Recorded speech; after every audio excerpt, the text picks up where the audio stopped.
Saudara, di balik tumpukan gelondongan kayu yang hanyut saat banjir bandang di Sumatera, tim jurnalis Kompas TV mengungkap pola perusakan hutan yang tak lazim.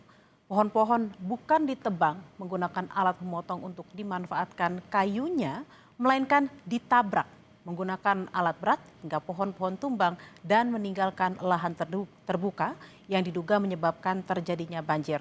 Berikut laporannya untuk Anda. Saudara, saat ini saya berada di Desa Muara Sibuntuon, Kecamatan Sibabangun, Kabupaten Tapanuli Tengah, Sumatera Utara.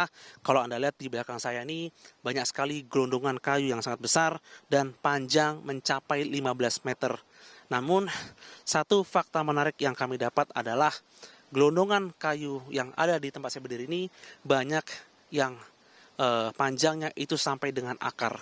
Di mana kalau kita melihat banyak tudingan bahwa pohon tersebut dipotong menggunakan senso atau alat potong sehingga potongannya terkesan rapi. Tapi temuan yang kami dapat di tempat ini adalah pohon-pohon ini banyak disertai dengan akar. Kami sempat berkomunikasi atau ngobrol dengan salah satu masyarakat. Mereka mengatakan bahwa ada alat berat beko yang dipakai untuk mendorong atau menghantam kayu-kayu tersebut. Jadi bukan dipotong, karena kalau dipotong dia ada bulatan yang rapi.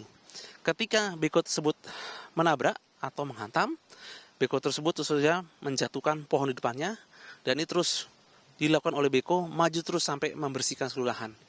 Itulah sebabnya ketika ada cuaca buruk, hujan sangat deras, dan tentu saja kayu-kayu yang berasal dari tempat dipotong itu berjalan atau jatuh dengan akar-akarnya hingga meluncur sangat cepat hingga menghancurkan adanya ratusan rumah yang ada di daerah Batang Toru.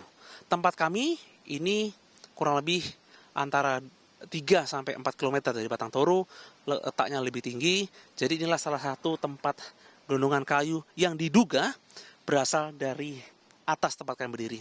Tempat ini awalnya antara sawah dan lahan lain, dan ketika kejadian terjadi, gelondongan-gelondongan kayu ini berada di sini. Apakah ini menjadi temuan baru atau tidak? Tentu saja ini adalah ranah dari Direktorat Tindak Pidana Tertuh Bareskrim Mabes Polri. Namun yang kami lihat adalah banyak kayu-kayu yang disertai dengan akarnya. Ini tentu saja menjadi salah satu bencana ekosistem, dan ini perlu ditelusuri lebih lanjut. Ketika kami menanya warga, apa tujuan beko tersebut menabrak dari pohon-pohon, mereka mengatakan alasannya adalah untuk membuka lahan, bukan untuk mengambil kayunya. Jadi ketika mereka membuka lahan, mereka tidak memperdulikan kemana kayu tersebut, sehingga kayu tersebut hanya ditabrak, dan ketika bencana terjadi, kayu tersebut akhirnya terlepas dan akhirnya mengikuti dari turunan air, sehingga ada muncul daerah aliran sungai baru yang sebenarnya itu bukan sungai, dan ini menghantam adanya ratusan rumah di Batang Toru. Ini saja menjadi catatan buruk dari pengelolaan dari hutan kita, dan ini perlu ditata baik agar jangan sampai kejadian ini terulang lagi, khususnya yang berada di daerah Tapanuli Tengah. Jurnal Menangan, Febri James, Muhammad Andika, Kompas TV, Tapanuli Tengah, Sumatera Utara.